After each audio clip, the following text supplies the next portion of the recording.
Hello students, welcome back to physics class. Students, आज का हमारा जो प्रैक्टिकल है बेटा वो बीएससी सेकेंड ईयर का है, जो कि आपका है to determine the wavelength of the sodium light using a plane diffraction grating. यानी कि हमें एक सोडियम लैंप लेके चलना है और उस सोडियम लैंप की जो वेवलेंथ है वो हमें फाइंड आउट करनी है किसकी हेल्प से, प्लेन डाइफ्रैक्शन ग्रेटिंग। तो इससे रिलेटेड मैं आपको आज वाइवा के क्वेश्चंस और इसके अंदर आप कैसे क्या फाइंड आउट कर रहे थे वो बताने जा रही हूँ। ठीक है, तो इसके अंदर सबसे पहले देखो आपको क्योंकि क्या करना है, wavelength of the sodium light वो करना है। ठीक है, तो सोडियम लैंप के बारे में हमें सबसे पहले कुछ पता होना चाहिए, तो कैसा दिखता है, क्या इसकी वो है सारी फंक्शनिंग, वो हमें इसके अंदर देखनी है। ठीक है, तो देखो आपने इसके अंदर देखा होगा कि जो सोडियम लैंप है वो आपका इस तरीके से दिखता है। स्टार्टिंग जब आप इसको ऑन करते हो तो आपका इस तरीके से होता है, और धीरे धीरे जब आप थोड़ा देर के लिए उसको रख देते हो तो आपके वहां से येलो लाइट आने स्टार्ट हो जाती है। तो इसके पीछे पीछे इसकी क्या फंक्शनिंग है, कैसे ये काम करता है, ये सारी चीजें हमें आज के उसमें डिस्कस करनी है, क्योंकि ये पूरा एक्सपेरिमेंट क्या है कि आपको wavelength of the sodium light find out करनी है। तो सोडियम लैंप के बारे में जब तक नहीं पता होगा, हर कोई पहले उसी से रिलेटेड क्वेश्चंस पूछेंगे आपसे, है ना। तो इसके अंदर देखो क्या करना है, सोडियम लैंप क्या होता है इसके अंदर देखो। इसके अंदर बेटा क्या होती है, एक यू शेप आपको यहाँ पे दिख रही होगी ना, देखो ये यू शेप। ठीक है, ये क्या है, एक यू शेप आपकी डिस्चार्ज ट्यूब है। ठीक है, जिसके अंदर हमने आर्गन और नियॉन गैस फिल कर रखी है। कुछ यहाँ स्पेक्स दिख रहे होंगे आपको, ये इसमें क्या है, मेटेलिक सोडियम है। ठीक है, और इसको हमने जो प्रेशर पे रखा हुआ है वो मरकरी का प्रेशर पे रखा हुआ है, 10 mm के प्रेशर पे। और इसके अंदर यहाँ पे जो नीचे होता है वो हमारा एक टंगस्टन है, यहाँ पे टंगस्टन स्पाइरल इलेक्ट्रोड है, जो कि आपके इन दोनों एंड्स के ऊपर है, जिससे ये पूरा काम कर रहा है आपका। ठीक है, और हमने इस पूरे के जो ये आपका सारा जो हमारा सिस्टम है इसको हमने मतलब किससे, उससे आपका जैसे ये बाहर जो पूरा का पूरा वॉल है इसको क्या बोलते हैं, double walled evacuated glass vessel बोलते हैं। ठीक है, यानी कि हमने एक पूरे उसमें, ताकि इसके बाहर कुछ भी मतलब बाहर का इफेक्ट ना पड़े, इस टाइप का हमने इसका वॉल चूज किया हुआ है। और अंदर क्या क्या है वो मैंने आपको बता दिया। ठीक है, अब इसके अंदर होता क्या है बेटा, इसके अंदर जो आपके जैसे आपका अपने ये इलेक्ट्रोड्स जो लिए हुए थे, इसके अंदर से क्या होता है, करंट पास होता है। ठीक है, करंट पास होने के बाद जो यहाँ पे आपने इस discharge tube, U shape discharge tube जो आपने ली हुई है, इसके थ्रू जब करंट पास करवाओगे तो यहाँ जो नियॉन और आर्गन था आपका इसके अंदर, वो क्या होते हैं, हमारे आयनाइज हो जाते हैं। और इन द प्रेजेंस यानी कि आपके स्टार्टिंग के उसमें प्रेजेंट केस के उसमें क्या करता है, ये रेडिश लाइट जो है, थोड़ी सी पिंकिश रेडिश सी लाइट जो है वो आपकी शो होती है। तो यानी कि अगर आपसे पूछा जाए कि स्टार्टिंग में ये आपकी पिंकिश लाइट क्यों होती है, रेडिश लाइट क्यों होती है, तो आप कहोगे कि मैम इसकी जो डिस्चार्जिंग ट्यूब है वहां पे आर्गन और नियॉन फिल हो रखी है, और इसको जब हम करंट पास करते हैं, जैसे ट्रांसफार्मर लगा के जो करंट देते हैं, इसकी जो इलेक्ट्रोड्स लगी वो लगी हुई है आपके यहाँ पे, क्या बोलते हैं, टंगस्टन वायर है इसके इलेक्ट्रॉन दोनों बेसिस में, तो यहाँ जो करंट पास करता है उसकी वजह से नियॉन और आर्गन जो है वो आयोनाइज हो जाती हैं, और जिसकी वजह से हमें ये मिल रहा है। ठीक है, जैसे जैसे ये टाइम मतलब स्पेंड होता जाता है वैसे ही हमारी जो गैस है वो हमारी वेपराइज करती है, मतलब जो हमारी सोडियम जो था यहाँ पे स्पेक्स, आपने मेटेलिक स्पेक्ट डाला हुआ था, वो हमारा वो होने लग जाता है, आयन वेपराइज होने लग जाता है। अब ये कैसे होगा आपका, जैसे ही देखो जैसे हीट होता है। ठीक है, जैसे सोडियम वेपर जैसे यहाँ पे लगाए हुए हैं हमने मेटालिक स्पेक्स। ठीक है, और ये हमारा हीट होता है, तो जो इलेक्ट्रॉन्स है वो हमारे एक्साइटेड स्टेट में चले जाते हैं। ठीक है,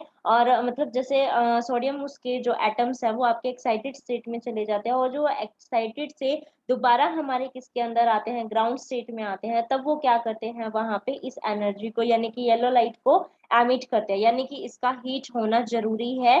तो धीरे धीरे जब ये हीट होएगा आयनाइज करेगा इसको, जिसकी वजह से लाइट आ रही है, और धीरे धीरे टाइम स्पेंड होने के बाद ये क्या करता है, आपके सोडियम वेपर्स जो है उनके मतलब सोडियम एटम के जो इलेक्ट्रॉन्स है वो आपके एक्साइटेड स्टेट में चले जाते हैं। जब वो ग्राउंड स्टेट में आते हैं आपके, तब वो क्या करते हैं, आपके येलो जो लाइट है उसको ट्रांसमिट करते हैं। ठीक है, यानी कि एमिट करते हैं अपनी एनर्जी को in the form of light radiation, और वो भी कैसे, येलो। इतना तो क्लियर है सबको। ठीक है, अब ये क्या काम करता है, सबसे पहले आपसे ये पूछा जाता है कि जो येलो लाइट है बेटा वो आपकी मोनोक्रोमेटिक है या नहीं। ठीक है। वैसे तो येलो लाइट जो है उसकी बेटा टू वेवलेंथ होती है 5890 एंड 589 एंगस्ट्रॉम, ठीक है। लेकिन फिर भी इसको अब क्योंकि इसकी तो दो वेवलेंथ है तो मोनोक्रोमेटिक तो नहीं होनी चाहिए, लेकिन फिर भी हम इसको क्या करते हैं एज अ मोनोक्रोमेटिक सोर्स जो है वो यूज करते हैं। क्यों यूज करते हैं फिर भी, अगर इसकी दो वेवलेंथ है फिर भी हम इसको मोनोक्रोमेटिक बोल रहे हैं, वाई?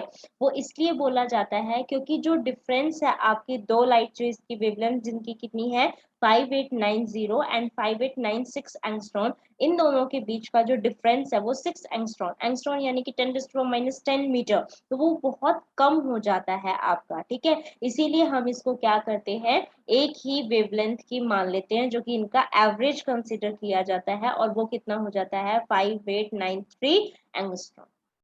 क्लियर है इसकी सारी की सारी चीजें, ठीक है। अब इसके अंदर ये बात पूछी जाती है इसके अंदर कि जो आपका सोडियम लैंप है वो आपका स्टार्टिंग में जो है आपका रेड कलर एमिट करता है, तो आप क्या कहोगे कि ये किसकी वजह से है, कि यहाँ पे आर्गन और नियॉन गैस थी उसकी वजह से ये ऐसा हो रहा है, ठीक है। फिर इसके अंदर ये क्वेश्चन पूछा जाता है आपसे कि जो हम सोडियम लैंप, अब एक तो हमने सोडियम लैंप के बारे में पढ़ा है, एक हमने मरकरी लैंप भी पढ़ा हुआ, राइट। तो इसमें ये क्वेश्चन पूछा जाता है कि ये कौन से बैंड देते हैं, तो आपने देखा होगा कि जो मरकरी है उसके अंदर तो क्या होता है हमारा, कैसा स्पेक्ट्रा आता है, वहां पे तो सारे कलर्स आते हैं और सारे के सारे एक साथ मिलके बन के आता है, तो यानी कि वो बैंड बनता है। तो मरकरी लैंप क्या करता है, बैंड टाइप स्पेक्ट्रा देता है। मरकरी लैंप क्या करता है बेटा, बैंड टाइप स्पेक्ट्रा देता है, ठीक है। और सोडियम लैंप के अंदर आपने देखा होगा एक सिंगल सिंगल लाइन उसमें होती है, और मेनली हमें वहां पे येलो लाइट ही आपकी दिखाई देती है, तो येलो लाइट के उसमें क्या है आपका लाइन टाइप स्पेक्ट्रा हम उसको बोल सकते हैं, ठीक है। और भी एक आधी बार क्या होती है कि व्हाइट व्हाइट सी कुछ दिखने लग जाती है, लेकिन हम उसको कंसिडर नहीं करते, हम सिंगल क्या करते हैं वहां पे येलो येलो को कंसिडर करते हैं, तो उसको क्या बोलते हैं कि यहाँ पे लाइन स्पेक्ट्रा दिखाई दे रहा है, ठीक है। अब ये जो हमने एक्सपेरिमेंट किया था वो आपके किससे किया था, स्पेक्ट्रोमीटर के उससे किया था, ठीक है। तो उसके बारे में भी आपको थोड़ा बहुत पता होना चाहिए कि स्पेक्ट्रोमीटर वगैरह क्या चीजें होती हैं, ठीक है। तो स्पेक्ट्रोमीटर के बारे में पढ़ लेते हैं अब इसके अंदर, ठीक है। तो स्पेक्ट्रोमीटर देख लेते हैं, देखो इस टाइप का हमारा स्पेक्ट्रोमीटर होता है, और इसके अंदर एक क्या होता है हमारा, जहाँ स्लिट लगी होती वो होती है आपकी, मतलब सोर्स की साइड में जो रखा जाएगा आपका, वो क्या होता है आपका कॉलीमीटर होता है, और जहां से आप देख रहे हो वो क्या होता है आपका टेलीस्कोप होता है, ठीक है। तो यहाँ से देखो, यहाँ से हम देखेंगे ये होल दिख रहा है आपको, और यहाँ पे फिर पक्की बात है स्लिट ही लगी हुई होगी, ठीक है। तो यहाँ पे मतलब उसको नैरो कर देते हैं, और ये हमारा सोर्स की तरफ रहेगा इसका फेस, और फिर ये जो लाइट आएगी वहां से वो हमारी इस टेबल के ऊपर वो होएगी आपकी फॉल होएगी। टेबल आपका क्या कहलाता है इसका, अगर प्रिज्म है तो प्रिज्म टेबल बोल सकते हो, ग्रेटिंग है तो ग्रेटिंग टेबल बोल सकते हो, एज अ स्पेक्ट्रोमीटर टेबल बोल सकते हो, टेबल है ये, यहाँ पे आपका प्रिज्म या फिर आपका ग्रेटिंग रखा जाएगा, और ये क्या है हमारा टेलीस्कोप है। अब सबसे पहला क्वेश्चन क्या उठता है इसके अंदर कि ये टेलीस्कोप क्यों यूज किया, ये सारे सोर्स आपने यहाँ पे रखा है, टेलीस्कोप यहाँ लगा दिया, और यहीं तो लाइट फॉल हो रही थी, फिर क्यों टेलीस्कोप यूज कर रहे हो। वो इसलिए यूज करते हैं बेटा क्योंकि यहाँ जो आपका सोर्स है वो जो आपकी जैसे आपने यहाँ पे कॉलीमीटर लगाया हुआ है, ठीक है। कॉलीमीटर का साइड किस साइड होता है, जो आपका सोर्स जिसमें से मतलब लाइट डालता है उसको कॉलीमीटर फेस बोलते हैं, ठीक है। और इसके अंदर से जैसे देखो ये आपने मैंने जैसे एरो बना रखा है, यहाँ पे क्या होता है इस टाइप का वाइड उसमें का होता है, लेकिन हम उसको क्या करते हैं बिल्कुल नैरो बना के चलते हैं, ठीक है। नैरो इतना फेस ले लेते हैं इसका, जैसे यहाँ ये रेडिश वाला तो हटा देते हैं, और ये वाला जो पोर्शन है नहीं बस ये ले लो, ठीक है। तो इतना हम उसको नैरो कर देते हैं, और ये लाइट हमारी किसके अंदर आती है, इस ग्रेटिंग के ऊपर फॉल होएगी, तो एज इट इज हमें टेलीस्कोप में इस तरीके से दिखेगा। अब ये टेलीस्कोप क्यों यूज किया, मेन तो मुद्दा यही था ना कि टेलीस्कोप ही क्यों यूज किया, वो इसलिए बेटा क्योंकि जो यहाँ से रे आ रही है आपकी नैरो करते हुए वो सारी की सारी पैरेलल आ रही थी, और पैरेलल रेज कहाँ से आती हैं आपकी इनफाइनाइट से आती हैं, इसीलिए हम क्या करते हैं स्पेक्ट्रोमीटर में इस टेलीस्कोप का यूज करते हैं, ठीक है। अब यहाँ पे क्या होता है बेटा, दो स्केल्स होते हैं, एक को बोलते हैं वर्नियर, मतलब दोनों ही वैसे तो वर्नियर स्केल ही होते हैं हमारे, ठीक है। तो एक को हम V1 और एक को V2 बोलते हैं। अब इसके अंदर क्या होता है बेटा, एक तो मेन स्केल होता है और ये छोटे वाला क्या होता है ऊपर वाला वर्नियर होता है। ऐसे ही यहाँ पे भी इसी टाइप का ही होता है, नीचे एक पूरा पूरा आपका स्केल बना होगा जो कि 360 डिग्री का बनेगा पूरा, ठीक है। क्योंकि ये पूरा एक सर्कल है, सर्कल 360 का उसमें होगा, तो 360 के उसमें हाफ पार्ट जैसे ये यहाँ पे होगा और हाफ उधर आपको रीडिंग दिखाई देगी, ठीक है। तो इसको हम जो रीडिंग लेके चलते हैं वो कैसे लेके चलते हैं, हमारी मेन स्केल प्लस में वर्नियर स्केल इनटू में लिस्ट काउंट। अब आपसे ये पूछा जाएगा कि लिस्ट काउंट को वर्नियर स्केल के साथ ही क्यों मल्टीप्लाई करते हैं, तो आप क्या उसमें आंसर करोगे, आप इसलिए आंसर करोगे क्योंकि जो मेन स्केल की रीडिंग ली जाती है वो तो वर्नियर के जो जीरो से कॉन्साइड करेगी वो ली जाएगी, तो वो तो हम हर किसी को एग्जैक्ट ही पता होती है। लेकिन वर्नियर की उसमें क्या होता है, हम बेस्ट कॉन्साइड देखते हैं तो वहां एरर होने के चांसेस ज्यादा है, इसीलिए हम लिस्ट काउंट को उसी के साथ मल्टीप्लाई करते हैं ताकि वहां पे उसका रिजल्ट से हमारा जो एक्चुअल रिजल्ट है उसमें ज्यादा इफेक्ट ना पड़े। ठीक है, इसीलिए हम इसको इस तरीके से करते हैं। अब आपसे इसके अंदर ये क्वेश्चन पूछा जाएगा कि इसके अंदर वर्नियर कांस्टेंट क्या चीज होती है, वर्नियर स्केल के उसमें वर्नियर कांस्टेंट क्या होता है, तो आप कहोगे जो मिनिमम डिस्टेंस हमारा मेजर किया जाता है वर्नियर स्केल से उसको क्या बोलते हैं, वर्नियर कांस्टेंट कहा जाता है, जिसका फॉर्मूला क्या है, one main scale division minus में वन वर्नियर स्केल डिवीजन। ठीक है, क्या होता है, मेन स्केल डिवीजन माइनस में वर्नियर स्केल डिवीजन। अब आपसे ये क्वेश्चन पूछा जाए कि ये जो स्पेक्ट्रोस्कोपी जो आपने अच्छा इसको स्पेक्ट्रोमीटर क्यों बोला जाता है, कि किसी भी जैसे आप प्रिज्म ले रहे हो या ग्रेटिंग ले रहे हो उसके स्पेक्ट्रा को ऑब्जर्व करने के लिए जिस इंस्ट्रूमेंट का यूज करते हैं उसको क्या बोलते हैं, हम स्पेक्ट्रोमीटर बोलते हैं। क्लियर है। अब ये कहेगा कि इसका कॉलीमेटर का फंक्शन क्या है।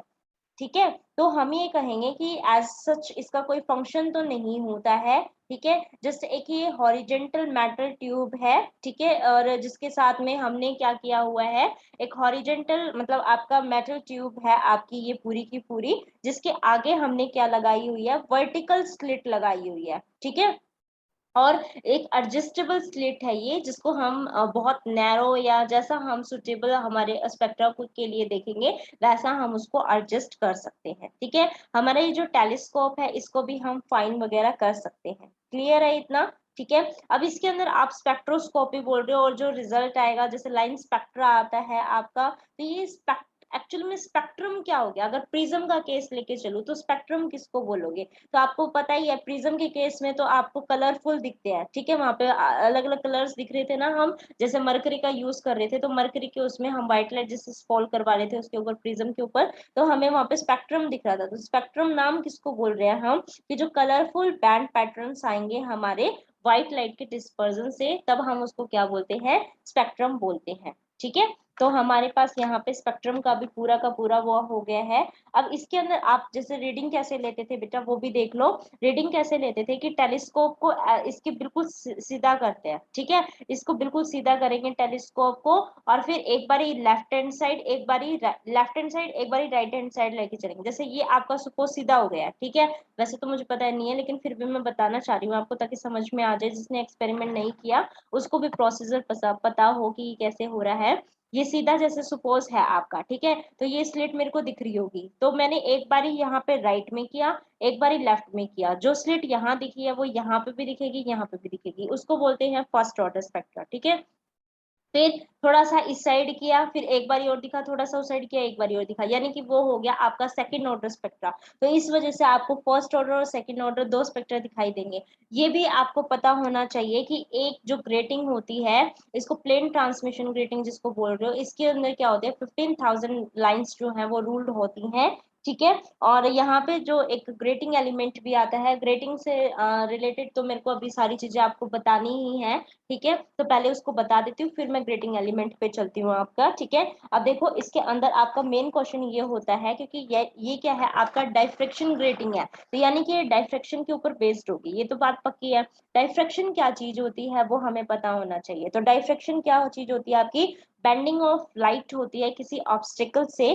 ठीक है, और उसके बाद जो आपको वहां पे जो मतलब एक शेडो दिखाई देती है जिसको आप उसका स्पेक्ट्रा बोल हो कि डाइफ्रैक्शन का ये आ रहा है, तो पूरी डेफिनेशन मैं बताऊं इसकी तो क्या बनेगी, the phenomena of bending of light round the corner of small aperture and obstacle is known as the diffraction of light. ठीक है, अब इसके अंदर क्या होती है बेटा, दो अपने पास आती हैं, एक तो क्लासेस इसकी दो हैं, एक फ्रेजनल डाइफ्रैक्शन और एक फ्रैनहोफर डाइफ्रैक्शन। ठीक है, तो इसके अंदर उसमें क्या होती है आपकी फ्रेजनल क्या डाइफ्रैक्शन होता है और फ्रैनहोफर क्या होता है ये पता होना चाहिए। ठीक है, तो अब देखो जो हमारा फ्रेजनल होता है, फ्रेजनल कब बोलते हैं, जब हमारा ऑब्स्टिकल और जो सोर्स है वो आपका कहाँ हो, फाइनाइट डिस्टेंस के ऊपर हो। ठीक है, तब तो हम उसको क्या बोलेंगे, फ्रेजनल। ठीक है। अगर हमारा दूर दूर रखे हो तो उसको क्या बोलेंगे, फ्राउनहोफर डायफ्रैक्शन बोलेंगे। ठीक है, उसको क्या बोलेंगे, फ्राउनहोफर डायफ्रैक्शन। अब इसके अंदर जो आपने ग्रेटिंग यूज करी है, तो मैंने इसके अंदर आपको बताया था कि ग्रेटिंग की कंडीशन क्या होती है, क्या रिलेशन इसके अंदर यूज होता है, वो आपको पता होना चाहिए। तो ग्रेटिंग के अंदर जो ये ग्रेटिंग आपने ली हुई है, इसकी क्या कंडीशन है मैक्सिमा के लिए। ठीक है, मैक्सिमा के लिए हमारी क्या कंडीशन, क्योंकि हम तो जो स्पेक्ट्रा देख रहे हैं वो मैक्सिमा के उस पर कंसिडर करके चलते हैं। तो क्या इसकी कंडीशन आती है, वो कंडीशन है आपकी a plus b sine theta is equal to n lambda. ठीक है, a plus b sine theta is equal to n lambda. और लैम्डा क्या है, आपकी वेवलेंथ होती है। ठीक है, एंगल, जितने एंगल से आप उसको रोटेट कर रहे हो वो वर्नियर स्केल से आपको पता चल रहा है, आपने अपने ऑब्जर्वेशन टेबल में देखा होगा। a प्लस बी क्या है, ग्रेटिंग एलिमेंट होता है बेटा वो। ठीक है, और ग्रेटिंग एलिमेंट इसके अंदर क्या होता है, आपकी 2.54 बाय आपकी 15,000 सेंटीमीटर, इस तरीके से आप उसको सेंटीमीटर में निकाल लोगे। और लास्ट जो आपको इसके अंदर वेवलेंथ निकालनी है वो कितनी आनी चाहिए, 5893 एंगस्ट्रॉन के अप्रोक्सीमेट आनी चाहिए। और अगर आप उसको सेंटीमीटर में बनाना चाहते हो तो वो आपकी हो जाएगी 5.893 इंटू 10⁻⁻5 सेंटीमीटर। क्लियर है, ये क्वेश्चंस पूछे जाते हैं आपके। ठीक है, एक आधा और मैं आपको बता देती हूँ कि इसके अंदर क्या, इसके अंदर होता है कि आपसे इसके अंदर पूछा जाएगा कि ये ग्रेटिंग एक्चुअली में क्या होती है, डायफ्रैक्शन ग्रेटिंग क्या होती है। ये जो आप बोल रहे हो डायफ्रैक्शन तो आपने बता दिया, लेकिन ये ग्रेटिंग क्या है, तो आप इसके अंदर कहोगे कि इसके अंदर बहुत सारी पैरेलल लाइंस होती हैं, स्लिट्स होती हैं। ठीक है, जो कि सेम विड्थ की होती हैं और एक दूसरे से इक्वल स्पेस से क्या होगी, सेपरेटेड होगी। इसी पूरी चीज को हम क्या बोलते हैं, डायफ्रैक्शन ग्रेटिंग बोलते हैं। ठीक है, इसको डेफिनेशन की फॉर्म में अगर मैं बताना चाहूँ आपकी डायफ्रैक्शन ग्रेटिंग को, तो ये आप कैसे बोलोगे, arrangement consist of large number of parallel slit of the same width and separated from one another by equal opaque space is known as the diffraction grating। ठीक है, डायफ्रैक्शन की कंडीशन क्या बताई थी बेटा मैंने, a plus b sine theta is equal to n lambda. फिर मैंने कहा था कि a प्लस बी क्या है, आपके ग्रेट वो है, एक ग्रेटिंग एलिमेंट है। तो इसके अंदर आप यू कहोगे कि यहाँ a जो है वो तो विड्थ ऑफ ईच स्लिट है, और b क्या है, separation between the two adjustment slit है। यानी कि a प्लस बी, जिसको आप ग्रेटिंग, इस ग्रेटिंग का एलिमेंट क्या बोला आपने, grating element a plus b. तो a क्या है यहाँ पे बेटा, स्लिट्स के मतलब हर स्लिट की विड्थ कितनी है, जो आप 15,000 लाइंस रूल्ड बोल रहे हो इसके अंदर, तो हर जो लाइन है उसकी विड्थ कितनी है, वो तो ए से डिनोट की जा रही है। ठीक है, और बी क्या है, हर दो लाइन के बीच का डिस्टेंस जो कि इक्वल रहेगा। समझ में आ रहा है आपको, तो इसीलिए हम इसको पूरा का पूरा यही लिखते हैं। अब इसके अंदर क्या है कि आप ये कह रहे हो ऑर्डर कैसे निकालें, कि भाई ये फर्स्ट ऑर्डर सेकंड ऑर्डर, तो सीधी सी बात है आप उसको निकाल सकते हो, क्योंकि फॉर्मूला क्या हो जाएगा आपका इसके अंदर, मैक्सिमा के उसमें चाहिए तो साइन थीटा तो साइन 90 के उसमें कर देते हैं, और n कितना हो जाएगा, a plus b by lambda. इस तरीके से आप इसको कर सकते हो। ठीक है, आपने इसमें किस टाइप का सोर्स यूज किया है बेटा, सोडियम लैंप यूज किया है, तो यानी कि वो मोनोक्रोमेटिक है। ठीक है, अब इसके अंदर ये है मतलब आपने डायफ्रैक्शन ग्रेटिंग का यूज क्यों किया है इसके अंदर, तो आप कहोगे कि जो लाइट सोर्स आपने यूज की है उसके स्पेक्ट्रा को ऑब्जर्व करने के लिए इसे हमने इसको यूज किया है। ठीक है, अब इसे इसके अंदर एक क्वेश्चन ये पूछा जाता है बेटा कि जो हमारा प्रिज्म से स्पेक्ट्रम मिलता है वो हमारा ज्यादा अच्छा बनता है बजाय किसके, आपके ग्रेटिंग स्पेक्ट्रा के, क्योंकि आप दो चीज उसमें करते हो, प्रिज्म या तो प्रिज्म रख रहे हो या फिर ग्रेटिंग रख रहे हो। तो आपसे ये क्वेश्चन पूछा जा सकता है कि प्रिज्म स्पेक्ट्रा ज्यादा मतलब अच्छा क्यों नहीं, क्यों दिखता है आपके ग्रेटिंग स्पेक्ट्रा से। तो आप ये कहोगे कि जो हमारा प्रिज्म होता है वो हमारी जो लाइट है वो उसको कंसंट्रेट करता है एक स्पेक्ट्रम के अंदर, पूरा बैंड बनाता है।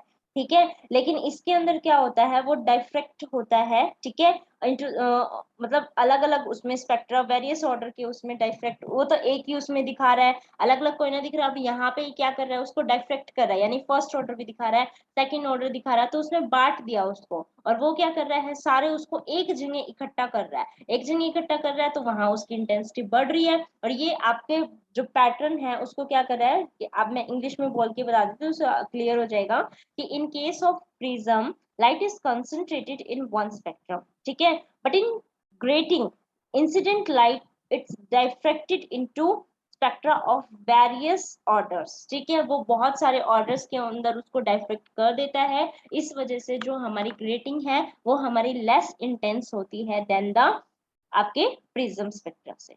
इतना क्लियर है, ठीक है।